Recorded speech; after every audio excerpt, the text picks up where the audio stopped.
Hai murid-murid, jom kita mulakan pelajaran kita pada hari ini.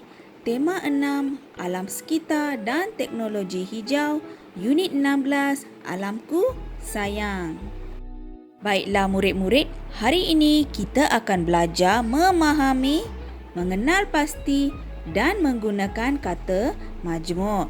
Sekarang murid-murid boleh buka buku teks jilid 2 muka surat 27. Mari kita baca petikan ini bersama-sama. Sebelum itu, mari kita fahamkan apakah yang dimaksudkan dengan kata majmuk. Kata majmuk ialah gabungan dua kata dasar atau lebih untuk menghasilkan satu kata baharu. Contoh, dua kata dasar di sini ialah alat, satu kata dasar, tulis, satu kata dasar lain. Dua kata dasar bergabung menjadi alat tulis. Jadi dia jadi satu perkataan yang baru. Contoh yang kedua, sapu, satu kata dasar yang lain, tangan, kata dasar yang lain. Kedua-dua kata dasar ini mempunyai maksud yang berbeza. Sapu lain, tangan lain. Bila digabungkan menjadi kata yang baru, sapu tangan. Begitu juga dengan atur, cara, sama juga dengan kaki, bangku. Kaki kata dasar yang lain, bangku kata dasar yang lain. Bila bergabung menjadi bermaksud yang lain, iaitu kaki, bangku, iaitu simpulan bahasa. Tajuk petikan, sayangi air terjun kita. Pada hari Minggu yang lalu, Hasan dan keluarganya telah berkelah di kawasan air terjun.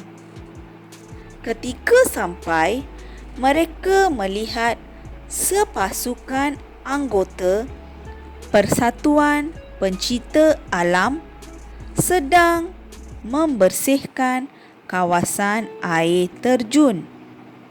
Hasan dan keluarganya turut membantu anggota Persatuan Pencinta Alam itu.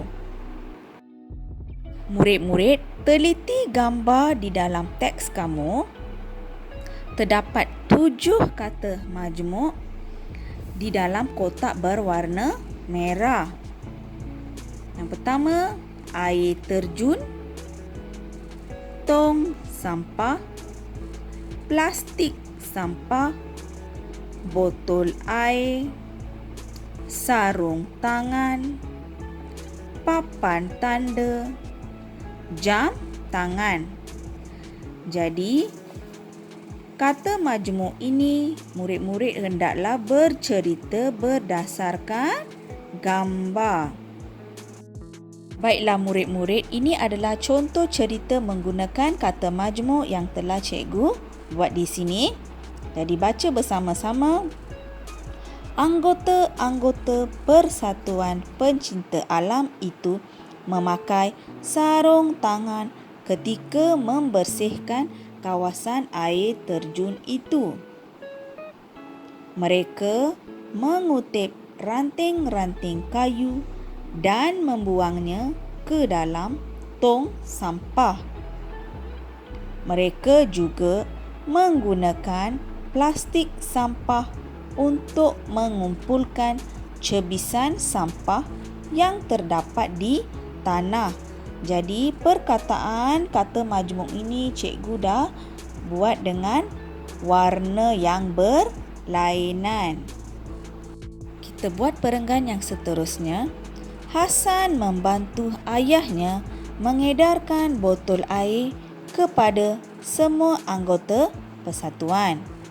Di sebelah mereka, 2 orang anggota persatuan sedang memacakkan sebuah papan tanda. Papan tanda itu sebagai tanda terima kasih kepada orang ramai yang bersama-sama menjaga kebersihan kawasan rekreasi itu. Perenggan yang terakhir, di satu sudut, kelihatan ketua persatuan memantau aktiviti anak-anak buahnya. Beliau melihat jam tangan dari semasa ke semasa bagi memastikan aktiviti pembersihan dapat disiapkan dalam tempoh masa yang ditetapkan.